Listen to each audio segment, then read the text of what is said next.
I am Konrad Tomaszkiewicz. I am game director of The Witcher 3 Wild Hunt in the CD Projekt Red studio, and I'm very proud that I can meet with you and answer your questions. What's up, guys? It's GamerMD83, and I'm here to talk to you about The Witcher 3 Wild Hunt by CD Projekt Red. As you know, I attended E3 this year, and one of the most impressive and exciting games for me at the whole show was The Witcher 3.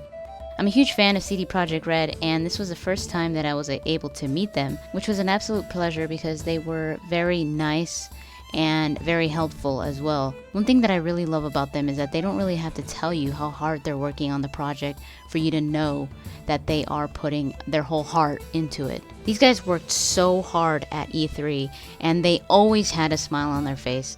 With the help of some of the members of CD Projekt Red, I was fortunate enough to get into one of the presentations for The Witcher 3, and let me just say that it was absolutely breathtaking. This game is going to be a great RPG, and for those of you that haven't played The Witcher in the past, I definitely recommend you play The Witcher 3 because it looks absolutely beautiful. And the crazy thing was that what they were showing was a pre-alpha, and it still looked amazing. So it just blows me away to think of what we are to expect with the final product. The presentation was an hour long, and the members of CD Projekt Red greeted everybody with a beer. I don't drink, but I thought that was super awesome of them. We improved a lot of things. First of all, because our main goal in whole franchise is to creating these non-linear, immersive, intense storylines with black and white choices, with hard choices, in this dark fantasy world. And this is our main goal, and we want to boost it up. The presentation started with a trailer that was not the one that we saw during the press conference. This was a different one. It said No Man's Land at the bottom corner, so I'm just going to call it the No Man's Land trailer. So you could kind of get an idea of what it looked like. It was all CG, and it pretty much showed Geralt and a male companion riding on their horses, and you could tell that Geralt had just killed a monster and was going to go turn the trophy in so that he could receive his payment. They passed by this group of men, about 5 of them, with a woman, and they're pretty much condemning her to death for something that she did. But you get the feeling that this is not right, and she's probably not deserving of the treatment that she's getting. So she's being beat by these guys. She's screaming, she's crying out for help, and Geralt and his companion are just passing by. And you could see that Geralt kind of just stops and listens to what's going on. And you could hear Geralt's companion say, "Don't meddle with it, this is not your business, this is not what you do." For a second I was like, oh my gosh, it can't be that they're just gonna ride on and not do anything about this. The woman keeps screaming, and Geralt finally stops and looks up at the camera and jumps off his horse. He's about to pull his sword out, but his companion says, "Make it quick." So he puts his sword back in and just walks up to these men that are beating this lady. And they pretty much tell him to screw off, right? And this is the moment that I swear I felt like I was hyperventilating because of how amazing it was. Geralt's hood falls back, and you could see a more mature looking Geralt than we have seen him.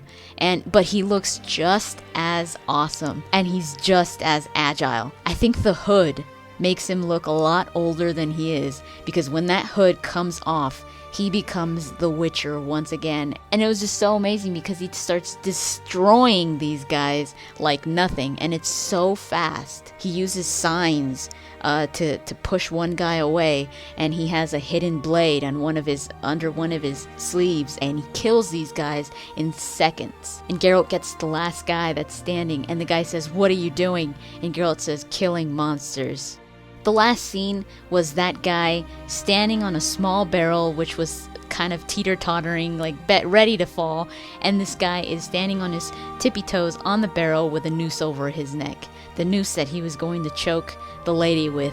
So it was perfect. It was one of my favorite trailers I have ever seen, I think, because of how exciting it was and because of how amazing it looked.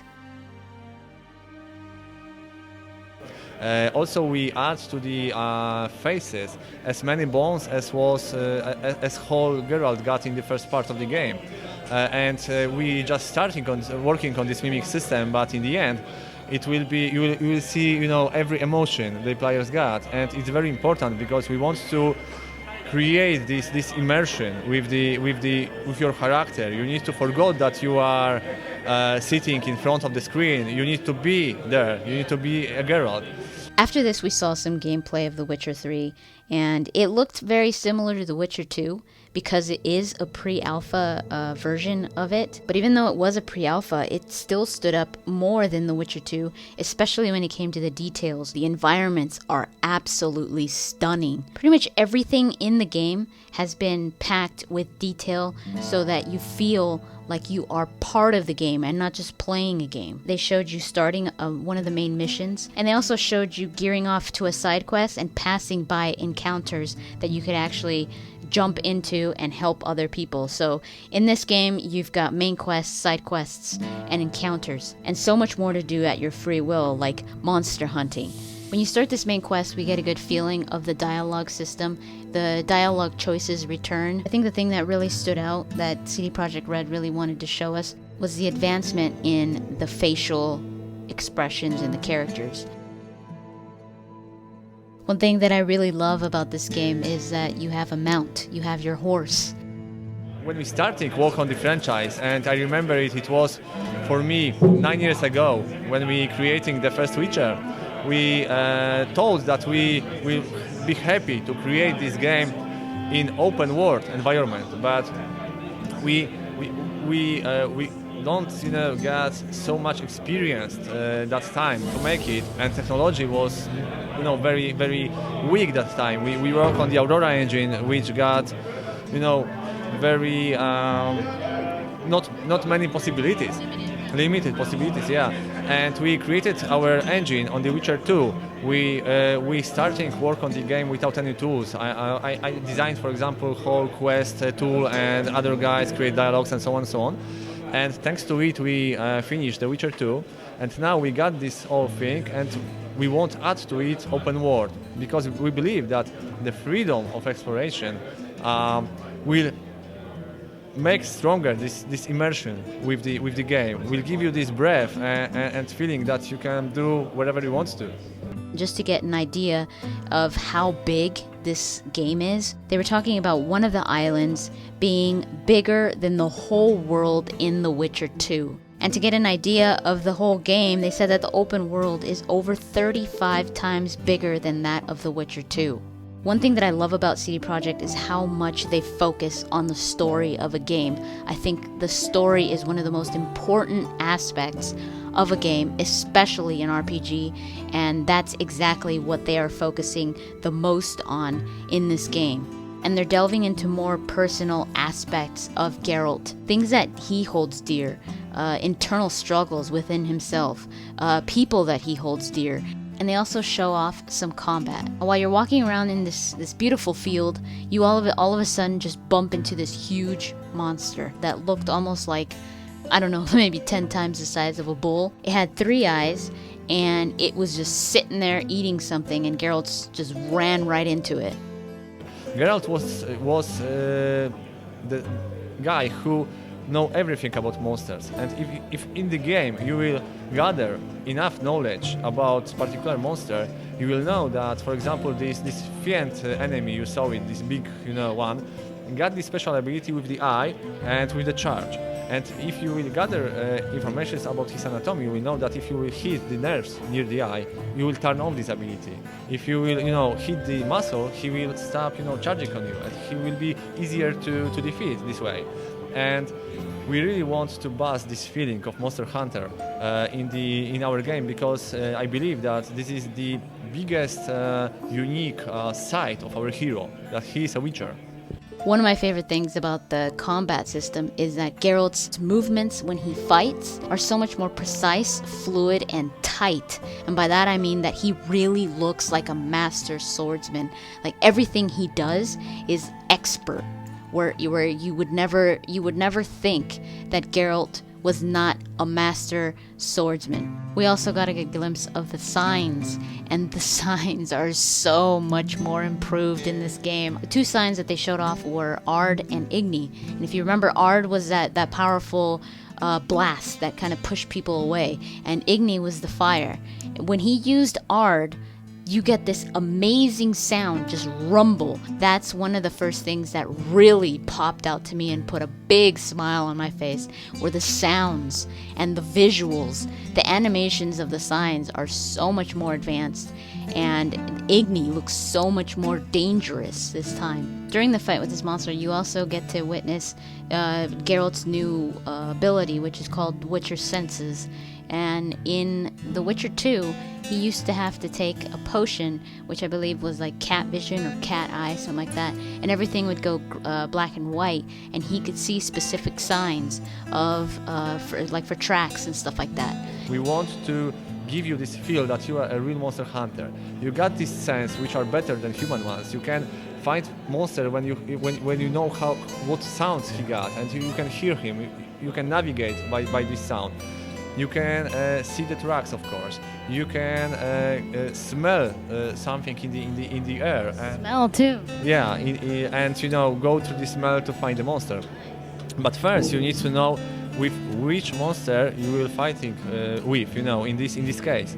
This time, it's an ability that Geralt has that you could turn off and on. Also, you have your bestiary in your inventory or in your menu like you did in The Witcher 2. But this time, it gives you so much more information. I don't think they're making it so that you have to buy books. I think the bestiary is just there. I didn't see anything having to do with the books. So you've got to expect that he knows this stuff. So you go into there playing an expert, and you are the one that has to make him react as this expert that he is. So you have to make sure that you read these bestiaries. And not only do these come in handy when you're fighting, but also they come in handy to avoid specific monsters at specific times of the day, or specific types of weather, that kind of thing, or what to look for just when you're walking around. If you see something weird off in the distance, if you know your bestiary, you could